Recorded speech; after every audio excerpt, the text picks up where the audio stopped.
আল্লাহ নবী ইব্রাহিম আলাইহিস সালামকে যখন আগুনের মধ্যে ফেলে দিবে এই আয়োজনগুলি করেছে। বিশাল বড় আগুন 3 মাইল উপরে উঠে গেছে শিখা, উপর দিয়া কোনো কিছু গেলে কাবাব হয়ে যায়। এত বড় অগ্নি যখন জ্বালাইল আল্লাহ আল্লাহ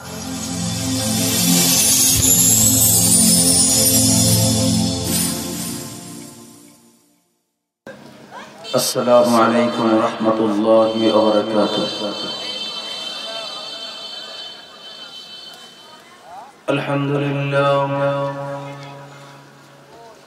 الحمد لوليه والصلاة على نبيه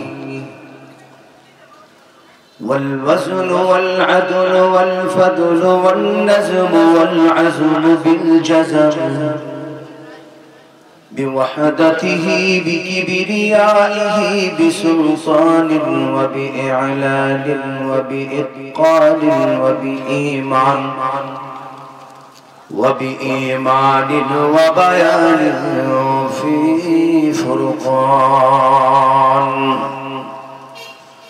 وحده لا شريك له وحده بوحدة موحدا بوحدة موحدا بوحدة وحيدا وأحدا بلا مدد وجدد ونصب ووصف في الكمال لا شريك له ولا نظير له ولا مثل له ولا مثال له ولا وزير له ولا مقارن له ولا مقاضب له ولا مداني له ولا مضارع له ولا جلد بلد جلد جسد كسد وصوص وعزم لا ولا جذب وصفعيب كرب بيت خصم لا ولا مقارن له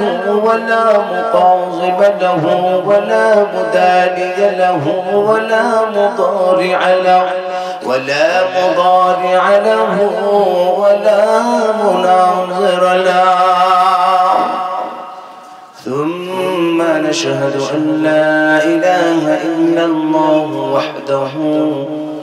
وحده لا شريك له عما بعد فأعوذ بالله من الشيطان الرجيم بسم الله الرحمن الرحيم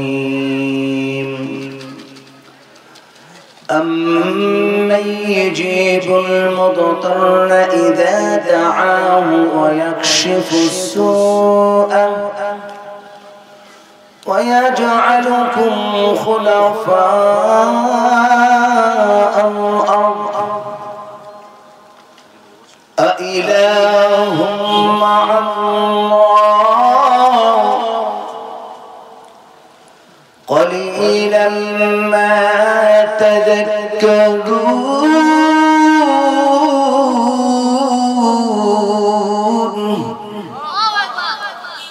صدق الله مولانا العظيم قال رسول الله صلى الله عليه وسلم إن الشيطان يجري من الإنسان مجرى الدم أو كما قال عليه الصلاة والسلام شكري التواتي ترد إبراهيم اللهم صل على محمد وعلى آل محمد كما صليت على إبراهيم وعلى آل إبراهيم إنك حميد مجيد اللهم بارك على محمد وعلى آل محمد كما باركت على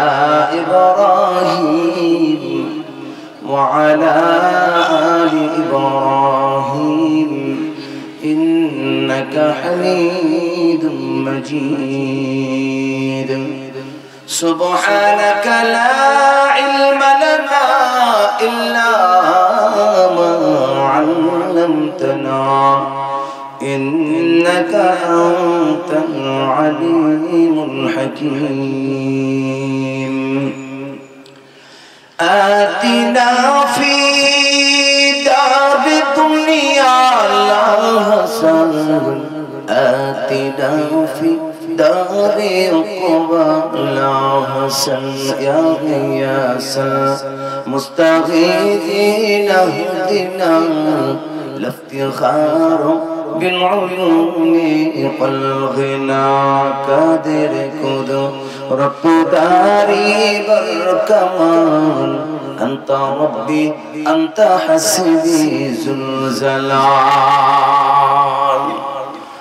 تو ہی قادر ظالم لازادر بہرحال تو ہی میرا نگہدار مکن سستی نماز پنجگانا مکن سستی نماز پنجگانا فويل للمصلين الذين عموا نارا نماز امداد استعين آيات قرآن وخاء آيات قد أفلح ويدخلون غورق بر معني يزيد صادقون لا إله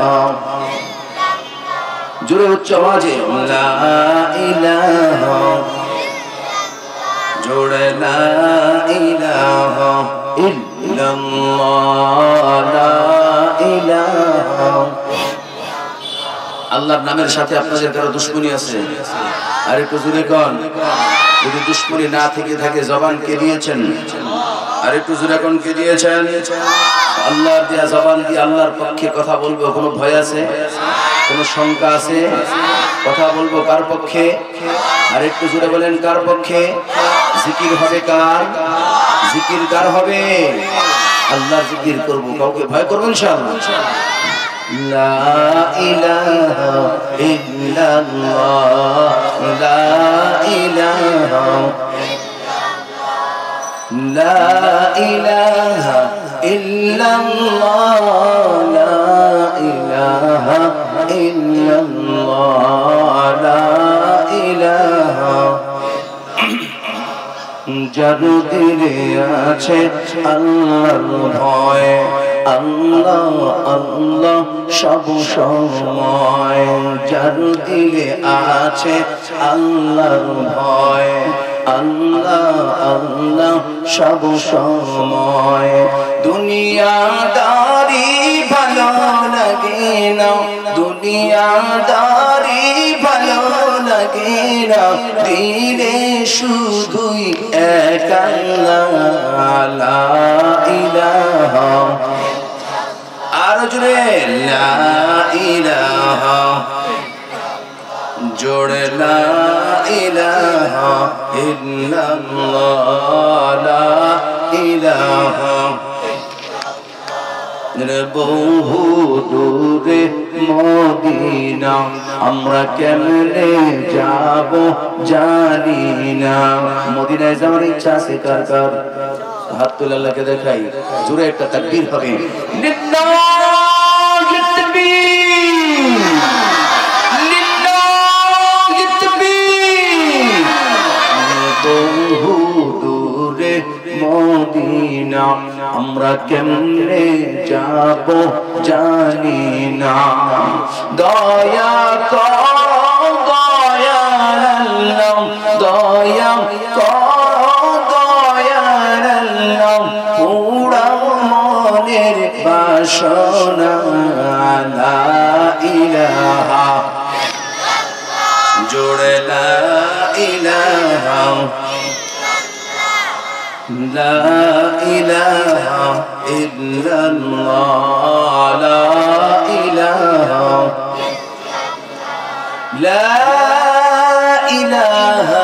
ইল্লাল্লাহ মুহাম্মাদুর রাসূলুল্লাহ।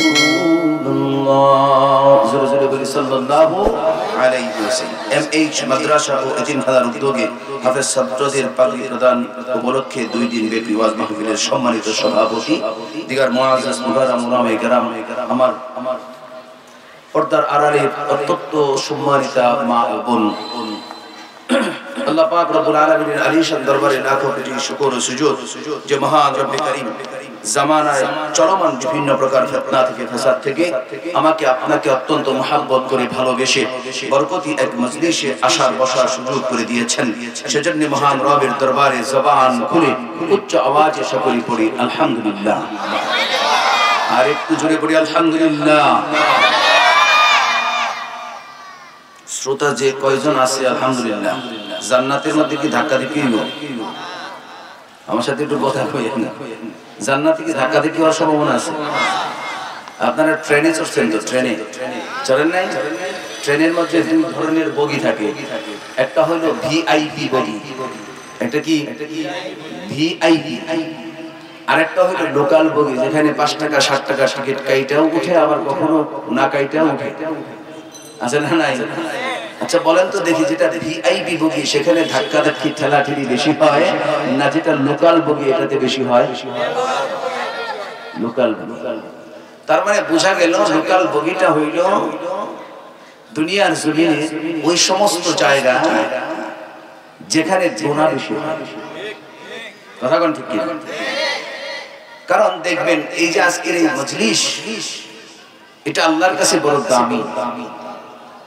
এখানে লোকের ভিড় কিন্তু কম। পাশেই যদি কোথাও যদি এরকম নৃত্যের আয়োজন করা হইতো, ডান্স, বুঝেন ডান্স, পুরা ধরা ডান্সের যদি আয়োজন করা হইতো, তাহলে ওইখানে কি ধাক্কাধাক্কি হইতো কি হইতো না? বলেন ধাক্কাধাক্কি হইতো কি হইতো না?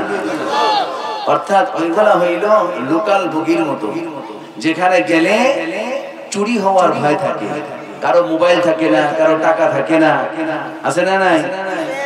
আবার ওইখানে গেলে সবচেয়ে বড় যে জিনিসের ভয় সেটা হইল মানুষের ঈমান থাকে না।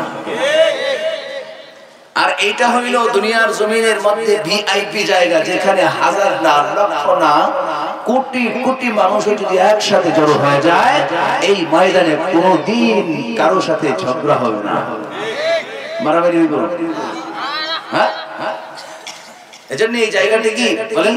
ভিআইপি জায়গা, জান্নাতি জায়গা। জান্নাতের মধ্যে গুতাগুতি নাই, মারামারি নাই, পারাবারি নাই, ঠিক না গণ?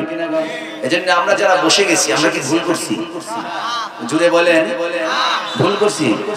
আমরা যারা বসে গেছি আমাদের প্রত্যেককে আল্লাহ মুহাব্বত করেন। কে মুহাব্বত করেন? আরেকটু জোরে কোন কে? আল্লাহ যদি মুহাব্বত করেন তাহলে আমরা দুনিয়াতে কারো মুহাব্বত চাইবো? প্রয়োজন আছে? যদি আল্লাহ আমার হয়ে যায়, যদি আল্লাহ মালিক যদি আমার হয়ে যায়, তাহলে দুনিয়াতে আর কারো প্রয়োজন নেই। আমার আল্লাহই আমার জন্য যথেষ্ট। আমার আল্লাহই আমার জন্য যথেষ্ট। আমার সময় খুব কম, আমি সর্বোচ্চ কথা বললে 9টা পর্যন্ত বলতে পারবো, এরপরে আর না। এজন্যই এই কয়েক মিনিট কথা বলবো, খুব মনোযোগ সহকারে শুনবেন ইনশাআল্লাহ। চেষ্টা করবো ইনশাআল্লাহ। আমি যে কথাটা বলতেছিলাম, আমরা যে এখানে বসেছি আমাদের প্রত্যেককে আল্লাহ মুহাব্বত করেন। কে মুহাব্বত করেন? আর একটু জোরে কোন কে? আল্লাহ মুহাব্বত করেন, এই কথাটা আমি বললাম, তাতেই হয়ে গেল? একটা দলিল যদি দিই তাহলে আপনাদের বিশ্বাস হবে, বসতেও মজা লাগবে। আর যারা শুনতেছেন, মাইকের আওয়াজ যাচ্ছে, তারাও যদি খেয়াল করে শুনেন, তাড়াতাড়ি বসার জন্য দৌড়ে আসুন। আল্লাহর পয়গম্বরের একজন সাহাবী আব্দুল্লাহ ইবনে মাসউদ রাদিয়াল্লাহু তাআলা আনহু, খুব খেয়াল করে শুনবেন, এদিকে তাকান, আমার দিকে তাকান, খুব খেয়াল করে শুনেন। আব্দুল্লাহ ইবনে মাসউদ রাদিয়াল্লাহু তাআলা আনহুর একজন শাগির্দ ছিল, তার নাম ছিল মুজাহিদ রাহমাতুল্লাহি আলাইহি। তিনি বাজারে গেছেন একটা বাদি খরিদ করে আনার জন্য। ঘটনাটা কেন বলতেছি? আল্লাহ আমাদের সবাইকে মুহাব্বত করেন, মনে রাখবেন। ঘটনাটা কেন বলতেছি? এটা হইল দলিল যে আল্লাহ আমাদের প্রত্যেককে মুহাব্বত করেন, ভালোবাসেন। এটা দলিল। মুজাহিদ রহমাতুল্লাহি আলাইহি বাজারে গেছেন বাদি খরিদ করার জন্য। বাদি চিনেন নি আপনারা? হ্যাঁ, ঘরের কাজ করার জন্য ঝি বাদি যেগুলো থাকে না ঘরের কাজ করার জন্য, এরকম বাদি নিয়ে আসার জন্য, কিনে আনার জন্য গেছেন। মুজাহিদ রহমাতুল্লাহি আলাইহি বাজারে প্রবেশ করলেন। তিনি বাজারে গিয়ে তালাশ করে দেখলেন বাজারের মধ্যে, সারা বাজারের মধ্যে একটা মাত্র বাদি। কয়জন বাদি? আর একটু জোরে কর, আমি কিন্তু দেখবো আপনাদের মনোযোগ আছে কিনা। একটা মাত্র বাদি, কিন্তু বাদিটা ছিল কালো কুৎসিত, দেখতে তেমন সুন্দর না। তো সুন্দর কিন্তু সবাই পছন্দ করে, কালো কয়জন পছন্দ করে নাকি কর? 90 বছর 100 বছরের দাদারে যদি বইলা দিয়ে দাদা একটা বিয়ে করে দিতে পারে, কাইল্লা গো আমার বিয়ে আমার তো না, কথা কোন ঠিক কিনা? কালোকে কেউ পছন্দ করে না, আল্লাহু আকবার। কিন্তু আল্লাহর কাছে কালো সাদা লম্বা বেটের কোনো পার্থক্য নাই। এই বাদি তিনার পছন্দ হয় না, তিনি আবারও ঘুরতেছিলেন যে এর চাইতে ভালো ঘরের কাজ করবে তো একটু পরিষ্কার পরিচ্ছন্ন হইলে ভালো হয়। তিনি চিন্তা করেন যে একটু ভালো পাওয়া যায় কিনা। তিনি বাজারে তন্ন তন্ন করে তালাশ করলেন, কিছু পান নাই। না পাওয়ার পরে আবারও ঘুরে এখানেই আসলেন। এবার বাদির মালিক জিজ্ঞেস করতেছে, হুজুর আপনি কি বাদি কিনবেন? মুজাহিদ রহমাতুল্লাহি আলাইহি বলেন, হ্যাঁ আমি তো বাদি খরিদ করার জন্য আসছি। যদি হুজুর আপনি এটার জন্য এসে থাকেন আর বিলম্ব করবেন না, কারণ তামাম বাজারের মধ্যে আর কোনো বাদি নাই এই বাদিটা ছাড়া। যদি আপনি এদিক সেদিক ঘোরাফেরা করতে থাকেন তাহলে কিন্তু এই বাদিও কেউ না কেউ কিনে নিয়ে যাবে, এটাও হারাইবেন। যুক্তি দিতেছি। এবার আল্লাহর ওলি মুজাহিদ রহমাতুল্লাহি আলাইহি ওই বাদির মালিকের সাথে দাম চুকাইতেছিলেন। এবার বাদি ডাক দিয়ে বলে, মুজাহিদ আপনি কি আমাকে খরিদ করবেন? আপনি কি আমাকে খরিদ করতে চান? এই কথা যখন বলার পরে এবার মুজাহিদ রহমাতুল্লাহি আলাইহি ডাক দিয়া বলেন, বাদিরাজ আমি তো খরিদ করার জন্যই এলাম। এবার বাদি ডাক দিয়া বলেন, আপনি যদি আমাকে খরিদ করতে চান তাহলে কিন্তু আমার একটা শর্ত মানা লাগবে। এবার মুজাহিদ রহমাতুল্লাহি আলাইহি ডাক দিয়া বলেন, বাদিরা বলরে বাদি কি তোর শর্ত? এমন শর্ত আমাকে একটু জানাও। বাদি এবার ডাক দিয়া বলেন, ওগো মুজাহিদ আপনি আমাকে খরিদ করে নেওয়ার পরে আমি আপনার গোলাম হয়ে যাব, আমি কিন্তু আপনার দাসী হয়ে যাব। আপনার হুকুমগুলি আমার অক্ষরে অক্ষরে মানা রাখবে মুজাহিদ। এই জন্য আমি শর্ত দিতে চাই, এবার মুজাহিদ রহমাতুল্লাহি আলাইহি বলেন, বলরে বাদি কি তোর শর্ত? আমি চেষ্টা করব মানার জন্য। এবার মুজাহিদ রহমাতুল্লাহি আলাইহি বাদি জানায়, ওগো মুজাহিদ আপনি শুনিয়া রাখুন, আপনি ফজরের নামাজের পর থেকে শুরু করে এশার নামাজের পূর্ব পর্যন্ত আপনি আমাকে যা কাজ দিবেন, যা আদেশ করবেন আমি সবগুলি কথাই কিন্তু মানব। আর যদি আপনি আমাকে এশার নামাজের পর থেকে শুরু করে ফজরের পূর্ব পর্যন্ত কোনো কাজ দেন, ওগো মুজাহিদ আমি কিন্তু আপনার কাজ, আপনার আদেশ মানতে পারবো না। এই কথা যখন বললেন এবার আল্লাহর ওলি মুজাহিদ চিন্তা করলেন, আমার বাড়িতে তেমন কোনো কাজ নাই, আমার বাড়িতে এত বেশি কাজ নাই, 2-4 ঘন্টা করার পরে আর কাজই থাকবে না। জানে বাদি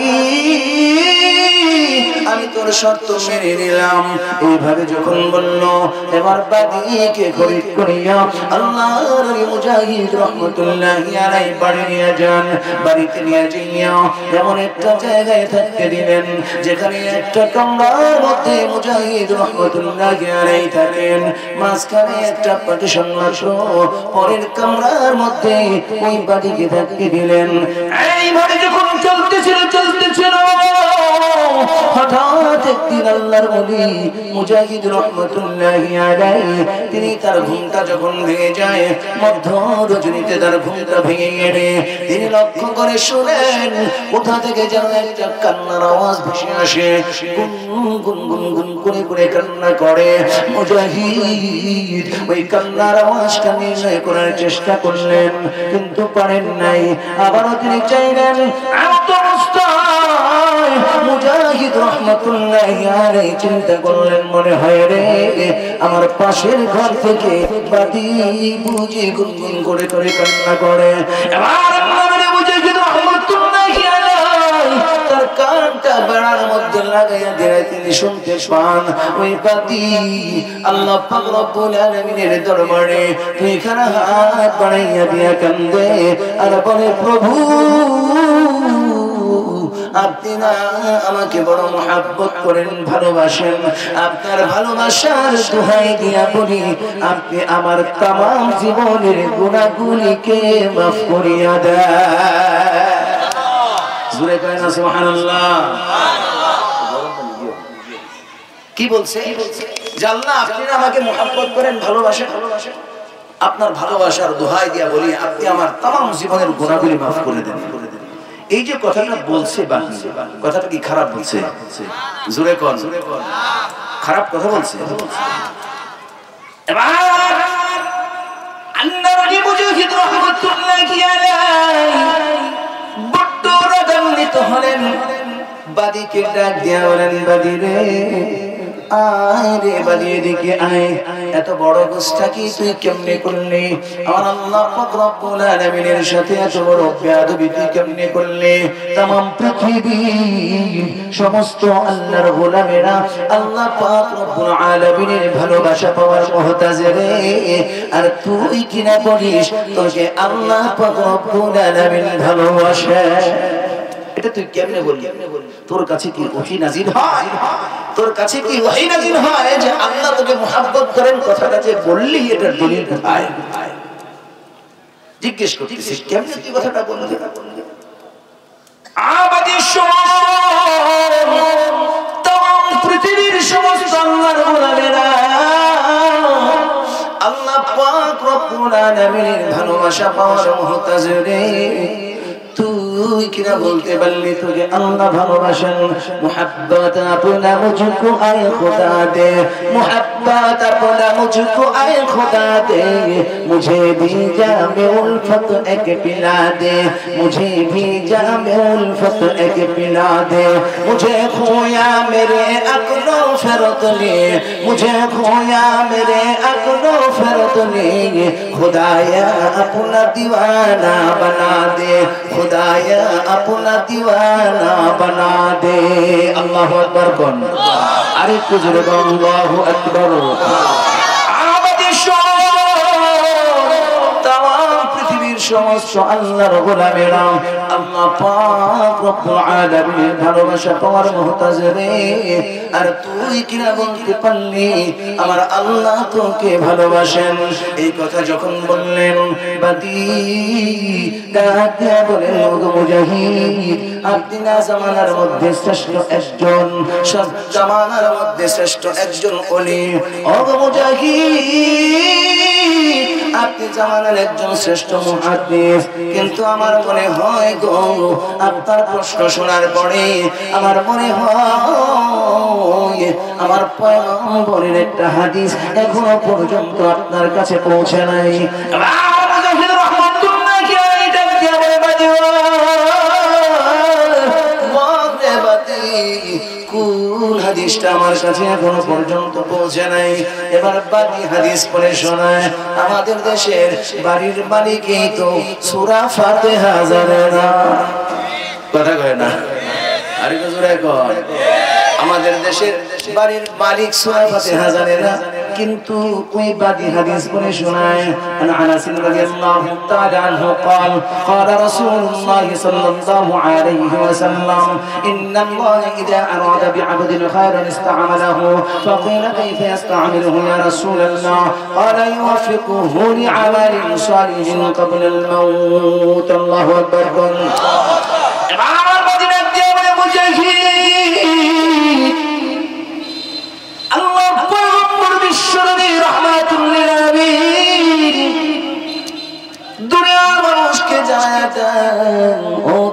মানুষ শুনিয়া রাখো, দুনিয়ার জমিনের মধ্যে যদি আল্লাহ পাক রব্বুল আলামিন কাউকে মুহাব্বত করেন, ভালোবাসেন, তাহলে ওই ব্যক্তিকে কাজে লাগান। কি লাগান? বুঝেন এই কথা? কি লাগান? কাজে লাগান। প্রশ্ন করা হলো, ইয়া রাসূলুল্লাহ, ইয়া হাবিবাল্লাহ, কাজে লাগান দ্বারা কি বোঝায়? কাজে লাগান মানে কি? আল্লাহর পয়গম্বর ডাক দিয়া বলেন, কাজে লাগানোর মানে হলো এই, যে মানুষগুলিকে আল্লাহ পাক রব্বুল আলামিন মুহাব্বত করেন, ভালোবাসেন রে, ওই মানুষকে তার মওতের পূর্বে আল্লাহ পাক রব্বুল আলামিন বেশি বেশি নেক আমল করার সুযোগ করে দেয়। আরেকটু জোরে কোন সুবহানাল্লাহ। এবার বাজিরা কে বলেন, আবু মুজাহিদ, আমার আল্লাহ পাক রব্বুল আলামিন আমাকে মুহাব্বত করেন, আমাকে ভালোবাসেন, এতে কোনো সন্দেহ নাই। কেন রে জানোনি? আমাকে যদি আমার রব, আমার মালিক না ভালোবাসতেন, তাহলে গভীর রজনীতে আমার মতো একজন কারো কুৎসিতবাদীকে ঘুম থেকে জাগ্রত করাইতেন না। শুধু জাগ্রত করার নাই, জাগ্রত করানোর পর আমাকে ওযু বানানোর মতো ব্যবস্থা করে দিলেন। শুধু তাই নয়, আমাকে জায়নামাজে দাঁড় করাইয়া দিলেন। আপনি কিন্তু আল্লাহর ওলি, আপনাকে আল্লাহ পাক রব্বুল আলামিন ডাক দেন নাই, তিনি কিন্তু আপনাকে জায়নামাজে দাঁড় করাইয়া দেন নাই। আমার মতো কালো, আমার মতো কুৎসিতবাদীকে আমার আল্লাহ মধ্য রজনীতে ঘুম ভাঙাইয়া দিয়া আমাকে ঘরের একটা কর্নারে একটা জায়নামাজ বিছাইয়া আল্লাহর কুদরতি কদমে সিজদা করার সুযোগ করে দেন, যেখানে গভীর রজনীতে আমার মালিক, আমার প্রভু, আমার আল্লাহ, আমার রব এত বড় কাজ আমার জন্য করতে পারলেন। তাহলে আল্লাহর পয়গম্বরের হাদিসকে সামনে রেখে নিঃসন্দেহে বলা যায়, আমার আল্লাহ আমাকে ভালোবাসে। তাহলে বোঝা গেল কি, যে এই মানুষগুলির ভিড়ে এত মানুষ আমি রাস্তায় দেখে আসলাম, এই সমস্ত মানুষের ভিড়ে আল্লাহ পাক রব্বুল আলামিন আমাকে বাছাই করে করে এনেছেন। সুবহানাল্লাহ। কেন এনেছেন? যে আল্লাহ আমাদের প্রত্যেককে মুহাব্বত করেন। সুবহানাল্লাহ বলেন। আল্লাহ আমাদের প্রত্যেককে মুহাব্বত করেন। যে আল্লাহর মুহাব্বত আমরা চাই তো নাকি ইনশাআল্লাহ? কথা কয় না? কারা কারা চাই হাত তুলে আল্লাহকে দেখাই, একটা জোরে তাকবীর হবে আল্লাহর জন্য। লিল্লাহি তাকবীর। ঠিক আছে আমার শ্রোতা, কিন্তু বেশিক্ষণ থাকতে না দেখে আমি দুঃখিত। আপনারা থাকবেন তো ইনশাআল্লাহ? আমার পরে আরো অনেক ভালো ভালো ওয়াইজ আছে ইনশাআল্লাহ। সকলের বয়ান আপনারা শুনবেন। যে কথাটা বলতেছিলাম, আমি একখানা আয়াত তেলাওয়াত করেছি আপনাদের কাছে। أَمَّنْ يُجِيبُ الْمُضْطَرَّ إِذَا دَعَاهُ وَيَكْشِفُ السُّوءَ وَيَجْعَلُكُمْ خُلَفَاءَ الْأَرْضِ أَإِلَٰهٌ مَّعَ اللَّهِ قَلِيلًا مَّا تَذَكَّرُونَ।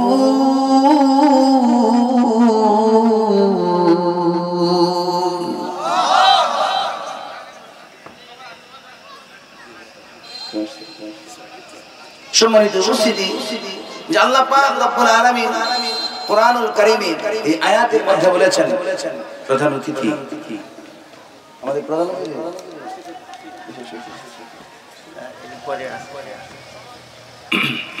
সম্মানিত উপস্থিতি, আমাদেরকে দুনিয়ার জমিনে যিনি পাঠিয়েছেন তিনি কে? আর একটু আস্তে কর, কে পাঠিয়েছেন? এতে কি কোনো বিশ্বাসের মধ্যে কোনো ঘাটতি আছে? আমাদের মালিক যিনি, তিনি কে? আল্লাহ যদি চাইতেন আমাকে মানুষ না বানাইয়া অন্য কোন প্রাণী, হিংস্র প্রাণীও বানাইতে পারতেন কিনা? জোরে কোন পারতেন কিনা? শুধু মানুষ বানিয়েছেন, এখানে শান্ত নন, এই মানুষের মধ্য থেকে আবার শ্রেষ্ঠ মানুষ হিসেবে কবুল করেছেন। যেমন হিন্দুরা কিন্তু মানুষ কিনা? আমার দিকে তাকান বাবা, হিন্দুরা কিন্তু মানুষ, ইহুদি খ্রিস্টানেরাও কিন্তু মানুষ। মানুষ যদি এক বাক্যে বলি তাহলে তাদেরকেও মানুষ বলা লাগে। এজন্যই আল্লাহ পাক রব্বুল আলামিন ওই সমস্ত মানুষের ভিতর থেকে আমাদেরকে আলাদা করেছেন, যাচাই করেছেন, বাছাই করেছেন। আলাদা করে যেরকম ধান থেকে চিটা বের করে দেওয়া হয়, ঠিক তেমনি ভাবে মানুষের মধ্য থেকে আমাদেরকে বাছাই করে করে আলাদা করেছেন। শুধু তাই নয়, আলাদা করার পরে ঈমান নামক দৌলত দিয়েছেন। সুবহানাল্লাহ। আর একটু জোরে বলুন সুবহানাল্লাহ। এই যে দুনিয়ার মধ্যে আল্লাহ পাক পাঠাইলেন, অযথায় পাঠাইছেন আমাদেরকে? বলেন, ও কারণে বানাইছেন? আল্লাহ পাক রব্বুল আলামিন এক আয়াতের মধ্যে বলেন, আফাহাসিবতুম আন্নামা খালাকনাকুম আবাথান ওয়া আন্নাকুম ইলাইনা লা তুরজাউন। আল্লাহ পাক রব্বুল আলামিন বলেন, দুনিয়ার মানুষ শুনো, আমি আল্লাহ পাক রব্বুল আলামিন তোমাদেরকে এমনি এমনি বানাই নাই, অযথাই কিন্তু বানাই নাই। তোমরা মনে করো না আমি আল্লাহ তোমাদেরকে অযথাই বানাইলাম, অকারণে বানাইলাম। না রে বান্দা, না। আমি যা কিছু দুনিয়ার জমিনের মধ্যে বানাইলাম, আমি সবচেয়ে সুন্দর করে তোমাদেরকে বানাইলাম। আসমান বানাইলাম সুন্দর করিয়া, জমিন আল্লাহ সুন্দর করে বানাইলেন, চন্দ্র সূর্য গ্রহ নক্ষত্র সুন্দর করে বানাইলেন। কিন্তু না না না না, আমার আল্লাহ পাক রব্বুল আলামিন বলেন, বান্দা শুনিয়া রাখো, তমাম পৃথিবীতে যা কিছু দৃশ্যমান আর যা কিছু অদৃশ্য রয়েছে, সকল কিছুর মালিক হইলেন আল্লাহ। আমার আল্লাহ বলেন, ও দুনিয়ার মানুষ শুনো, দুনিয়ার জমিনে আমি যা কিছু বানাইলাম না কেন, সবচাইতে সুন্দর করে আমি তোমাদেরকে বানিয়েছি। আরেকটু জোরে বলুন সুবহানাল্লাহ। আল্লাহ এক সূরার মধ্যে বলেন, ওয়াত-তিন ওয়াজ-যাইতুন ওয়াজ-যাইতুন ওয়া তুরি সিদিন ওয়া হাযাল বালাদিল আমিন। দুনিয়ার মানুষ আল্লাহ পাক রব্বুল আলামিন চারটা জিনিসের কসম খায়া বলেন, ও বান্দা জানিয়া রাখো, আমি আল্লাহ পাক রব্বুল আলামিন চারটা জিনিসের কসম খাইলাম। আমি তিন ফুলের কসম খাইলাম, আমি জাইতুনের কসম খাইলাম, আমি সিনাই পর্বতের কসম খাইলাম, আমি এই পবিত্র মক্কা নগরীর কসম খাইলাম। আমার প্রভু রব্বুল আলামিন ডাক দেওয়ার মানুষেরা, তোমরা জানিয়া রাখো, জানিয়া রাখো, আমি আল্লাহ তিন ফলের কসম খাইলাম, জাইতুনের কসম খাইলাম, অতুরে সিদিন সিনাই পর্বতের কসম খাইলাম, ওয়া হাযাল বালাদিল আমিন, এই পবিত্র মক্কা নগরীর কসম খায়া বলি, আমি তামাম পৃথিবীর মধ্যে আসমান তথা জমিন, জমিন তথা জমিনের নিচে আসমান তথা আসমানের উপরে যা বানাইলাম, সবচাইতে সুন্দর করে আমি আল্লাহ মানুষকে বানিয়েছি। লাকাদ খালাকনাল ইনসানা ফি আহসানি তাকওয়িম। কথাটা কে বলছেন? আল্লাহ বলছেন। বিশ্বাস হয় তো? আল্লাহ বলতেছেন মানুষ সবচেয়ে সুন্দর। এই মানুষগুলিকে আল্লাহ দুনিয়ার জমিনে পাঠাইলেন একমাত্র কার গোলামির জন্য। আর জোরে কোন কার গোলামি? কিন্তু মানুষ কি মানুষের গোলামি করে? মানুষ কি মানুষের আল্লাহর গোলামি করে না মানুষের গোলামি করে? আল্লাহর গোলামির চাইতে মানুষ মানুষের গোলামিতে ব্যস্ত। কিন্তু আল্লাহ যে বানাইলেন দুনিয়ার জমিনের মধ্যে পাঠাইলেন মানুষের গোলামির জন্য নয়। মানুষ যেই সময় মানুষের পিছনে দেয়, এর 100 ভাগের 1 ভাগ সময় যদি দেয় তাহলে আল্লাহর সাথে তার পরিচয় হয়ে যায়। যেমন দেখবেন রাস্তার পাশে অনেক এরকম ল্যাংড়া মানুষ, খোড়া মানুষ আমরা দেখি না, শুয়ে শুয়ে ভিক্ষা করতেছে, হাঁটতে পারতেছে না, শুয়ে শুয়ে ভিক্ষা করতেছে, কিন্তু জিকির করতেছে। বাবা বিশাল জিকির করে না? সকাল থেকে সন্ধ্যা পর্যন্ত জিকির করতেছে। কিন্তু এই জিকিরটা যদি সে তার ঈমান থেকে করত, দিল থেকে করত, আমার মনে হয় 1 মাস করার পরে বাকি জিন্দেগিতে আর ভিক্ষা করা লাগতো না। কথা কোন ঠিক কিনা? তারপরেও আল্লাহর নামের জিকির করার পরে এই ব্যক্তির ভিক্ষা করা লাগে কেন? এজন্যই লাগে এই ব্যক্তির দিলের মধ্যে তো আল্লাহ পাওয়ার তামান্না নাই, তার দিলের মধ্যে ভিক্ষা পাওয়ার তামান্না। তার চিন্তা হলো ভিক্ষা কেমনে বেশি করা যায়। অথচ মানুষ আমরা ভুলে গেছি যে আল্লাহর সাথে সম্পর্ক থাকলে দুনিয়ার মধ্যে কোনো টেনশন থাকে না।